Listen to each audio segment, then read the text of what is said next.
Bonsoir à tous. Merci de suivre le bref tour de l'actualité sur RTI2, la chaîne la plus proche des populations. Nous parlons tout de suite de cherté de la vie. Ces dernières années, l'augmentation du prix des denrées alimentaires en général et de l'œuf en particulier font couler beaucoup d'encre et de salive. Au marché de l'œuf, grossistes détaillants et clients grognent par rapport à une hausse jugée exagérée. Quelles sont les raisons de cette hausse du coût des œufs? Quel est l'impact de cette augmentation sur la chaîne d'approvisionnement en œufs? Les réponses ce soir de nos reporters qui ont sillonné le grand marché de la commune de Cocody, Saint-Jean, et le grand marché de la commune d'Abobo. Et toujours en société, les brouettes dans les communes d'Abidjan sont d'une importance capitale pour les commerçants et usagers. Dans la commune d'Adjamé, les marchés et ruelles sont bondés de tricycles et pousseurs de brouettes. Ces petits métiers, souvent relégués au second plan, constituent un véritable atout pour les commerçants et les visiteurs de ces lieux pour des courses.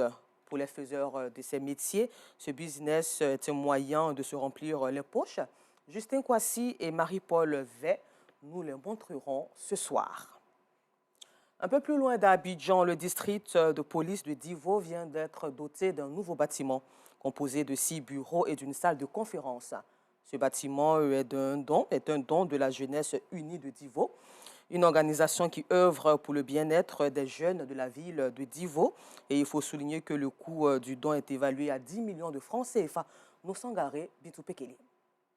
Ce bâtiment de 6 bureaux et une salle de conférence est désormais la propriété du district de police de Divo.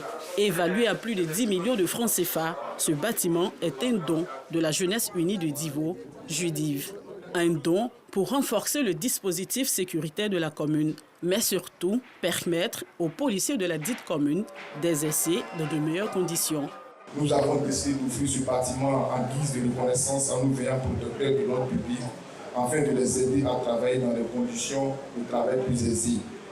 Mais aussi et surtout pour emporter le pas du grand bâtisseur du Lot du Bois, notre cher aîné, ministre de l'équipement routier, notre maire, le docteur Amélie Poitou. Les autorités communales se réjouissent de cet élan de solidarité et souhaitent que cet exemple fasse école. Nous nous en réjouissons et nous souhaitons que chaque fois que l'occasion sera donnée à chaque structure, à chaque entrepreneur, à chacun ici, de poser des actes de ce genre parce que les besoins sont énormes. La Judive, jeunesse unie des Divo, n'est pas à sa première action du genre. L'année dernière, elle avait doté la capitale du Lot du Bois d'un foyer de jeunes. La marinière est un style de couture de pagne en Côte d'Ivoire porté dans les années 50. Aujourd'hui, ce style est encore à l'ordre du jour. Une association s'est même mise en place pour sa promotion.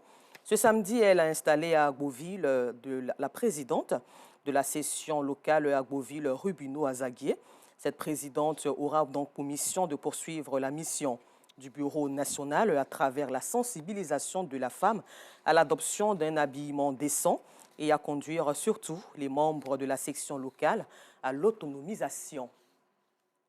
Hors de chez nous, la visite du Premier ministre malien Choguel Maïga s'est terminée hier dimanche 26 février. Il a participé à la cérémonie d'ouverture du FESPACO, au Conseil conjoint de gouvernement, à l'audience avec le président de la transition, rencontre sectorielle entre les différents ministres, et tout ceci dans l'optique et la politique de renforcement des liens des deux nations. Le calendrier de la délégation fut chargé. Ils ont notamment abordé le sujet sécuritaire et la lutte contre le terrorisme humanitaire, la santé, la coopération régionale et les sanctions contre les deux pays. Et pour terminer au Nigeria, qui va prendre la tête du pays? Les Nigérians ont voté samedi après 2 mandats marqués par une explosion de l'insécurité et de la pauvreté dans le pays où 60% de la population a moins de 25 ans, de Mohamed Bouhari, sachant que plus de 87 millions d'électeurs attendent impatiemment la fin des décomptes. Encore merci à vous, Alassane Drabo. Parguin sera en votre compagnie à 19h30 pour un riche temps d'informations sur RTI2, la chaîne la plus proche des populations.